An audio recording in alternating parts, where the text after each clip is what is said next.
Praveen sir का भी सम्मान किया जाए, संतोष सर का भी सम्मान किया जाए, जो कि हमारे लिए दूर से चल के आए हैं। और हमसे बहुत सारे अब बस एक बात कहूँगा आप सभी से, जो बच्चे बैठे हैं सबको प्रणाम करता हूँ। जो लोग आए, मैं कसल मणि के साथ स्वागत करना चाहता हूँ कि वो मंच पर आए और आके बच्चों का मार्गदर्शन करें, अपने अनुभवों को साझा करें, जिससे कि बच्चे उससे लाभान्वित हो सकें। सर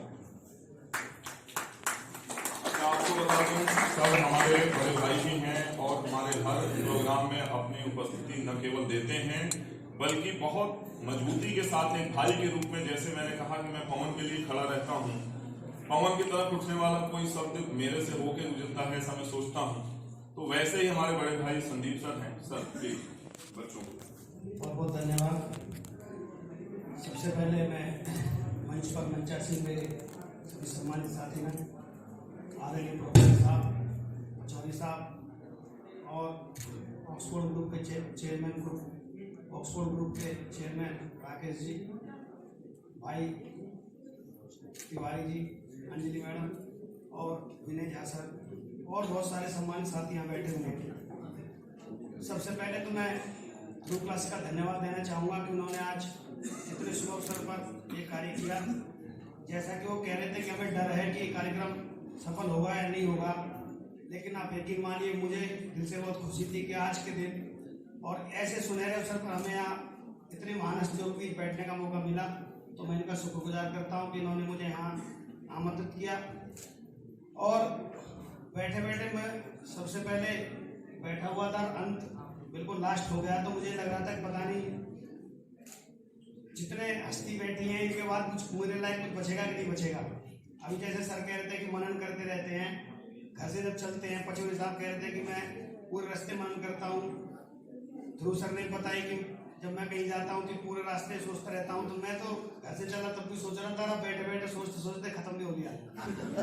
पता नहीं क्या बचेगा कि नहीं बचेगा कुछ, क्योंकि मसाला तो सब इन्होंने दे दिया। और जब आप देखते हैं कोई अच्छी मूवी अगर मॉल में लग जाए और नेक्स्ट हफ्ते वो छोटी मोटी मूवी आ जाए तो फ्लॉप हो जाती है। तो जो टॉप की ग्रेड बैठी है वो तो ये बैठी है, सारा तो इन्होंने दे दिया, हम हमारे लायक का छोड़ा कुछ भी नहीं। हम तो ये इंतजार बैठा थे कि नंबर आएगा कि नहीं आएगा, आएगा तो आएगा, और आएगा तो कहेंगे क्या, सब कुछ तो ये कह बैठे। फिर भी मुझे खुशी है कि मैं आप लोगों के बीच यहाँ हूँ और आज जिस काम के लिए हमें यहाँ बुलाया गया है, एग्जाम से संबंधित हम बातें आपसे करेंगे। बहुत सारी बातें आप लोगों को बताई। अभी आपके गुरु जी जो थे पवन सर, उन्होंने अपना उदाहरण भी दिया, तो ये तो आपको पता लग गया कि गुरुओं की जो जिंदगी कितनी टफ है, ये आपको उनकी बातों से पता लग गया होगा। ये सभी के साथ होता है, ये उन्हीं के साथ नहीं है, मोस्टली जो लोग इस पेशे से जुड़े हुए हैं। और ये पेशा हम भगवान का शुक्रिया अदा करते हैं कि उन्होंने हमें इस पेशे में लाए, हम इस पेशे में हैं और हमें एक दायित्व दिया, क्योंकि हमारा जो दायित्व है माँ बाप से बड़ा दायित्व है। माँ बाप अपना बच्चा हमें दे देते हैं और सब कुछ हमें सौंप देते हैं, और ये छोड़कर सौंपते हैं कि सब कुछ हम आप ही करेंगे, और ये बहुत बड़ा हमें जिम्मेदारी मिलती है, तो हमें भी उसका निर्वहन वैसे ही करना चाहिए। प्यारे बच्चों, थोड़ा सा समय दूंगा, ज्यादा नहीं। आप ये जो आपने बीच में काम चालू कर दिया, ये भी डिस्टर्बेंस ही है। अभी ध्यान की बात चल रही थी, सर कह रहे थे सर स्टार्टिंग में सबसे पहले ध्यान की बात आई थी कि ध्यान कहाँ कहाँ केंद्रित होता है, और अक्सर आप जीवन में कितना अच्छा कर रहे हो वो बहुत देरी में जाएगा, सामने आएगा, और आपसे कोई गलती हो जाए, चूक हो जाए, सबसे पहले उभर के आती है। और इसी प्रकार आपका जो जीवन है, जैसे शिक्षा क्षेत्र में आप जुड़े हो, आप शिक्षा ग्रहण कर रहे हैं इस समय, तो शिक्षा ग्रहण करते हुए आपको बहुत सारे व्यवधान पैदा होंगे, बहुत सारी परेशानियां आएंगी। मोबाइल के फायदे बताए, उसके नुकसान भी हैं, फायदे भी हैं, तो हमें सब चीजों को छोड़ते हुए हमें तो सिर्फ ये ध्यान रखना है कि हमारे काम की चीज क्या है, हमें कहाँ से पॉजिटिव चीज मिल सकती है, हमें उस पर गौर करना है। और एग्जाम से संबंधित बातें मैं आपको बता दूं कि आप बहुत ज्यादा न पढ़ें, जितना पढ़ें वो पूरा पढ़ें, क्योंकि हर कचरा ज्ञान हमेशा नुकसान देता है। आप सोचेंगे कि मैं पूरी किताब पढ़ लूंगा, आप टॉपिक के हिसाब से आप उस चैप्टर को जो मेन टॉपिक है उसको इंडिकेट करें, अपने टीचर से कंसल्ट करें, कहीं कोई दिक्कत आती है उनसे पूछें। इन दिनों ज्यादातर सभी का कोर्स कंप्लीट हो गया होगा, तो आप उस कोर्स को ये करें कि आपके पास सैंपल पेपर होते हैं, आप रोज सैंपल को सॉल्व करें और उसमें टाइम नोट कर लें कि उसमें टाइम कितना मैं ले रहा हूँ और कैसे कैसे क्वेश्चन को सॉल्व करना है। सबसे पहले आप पूरे पेपर में थ्रू आउट घूम जाएं, क्वेश्चन पेपर को आप अच्छे से पढ़ें और पढ़ने के बाद उसमें ये इंडिकेट करें कि सबसे अच्छा आपको आता क्या है, मुझे अटेम्प्ट क्या करना है। और जब आप उसको अटेम्प्ट करते हैं तो बहुत अच्छे से सुंदर तरीके से राइटिंग में आप उसको लिखें, क्योंकि सुंदर अगर आप लिखेंगे तो और जो टीचर होता है चेकिंग करने वाला उसको इंप्रेशन अच्छा जाता है। तो आप उसको करें और उसकी तैयारी भी आपको बता दी कैसे करनी है। आप छोटे छोटे टॉपिक लें, उसको डाइजेस्ट करें, उसको अच्छे से पढ़ें और अगर कहीं परेशानी आती है तो आपके जो मेंटर्स हैं, जो टीचर्स हैं, आप उनसे कंसल्ट करें, वो आपको हेल्प करेंगे।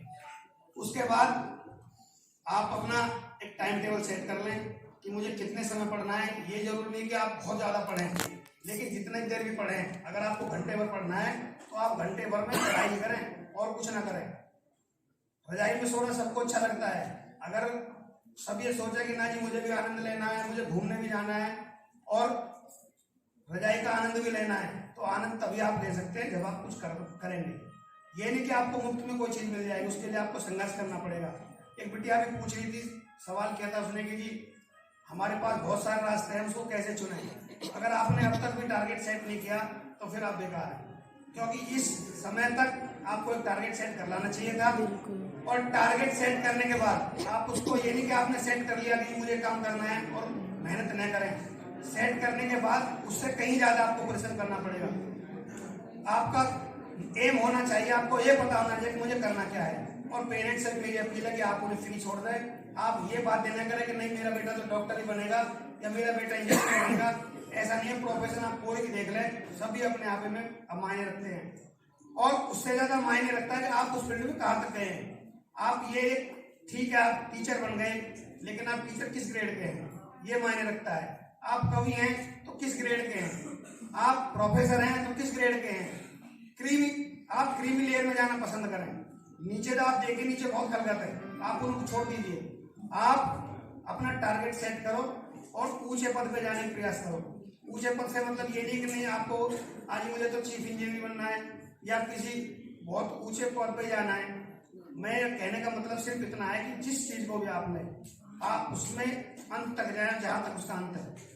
और अगर टारगेट आपने सेट कर लिया और उसके पीछे लगे हुए हैं, अभी पचौरी साहब कह रहे थे कि मैंने टारगेट सेट कर रखा है, तो ये हर किसी के बस की नहीं है कि पहले टारगेट सेट कर ले, उसको अनाउंस भी कर दे और उसके पीछे लग जाए कि मुझे करना ही करना है।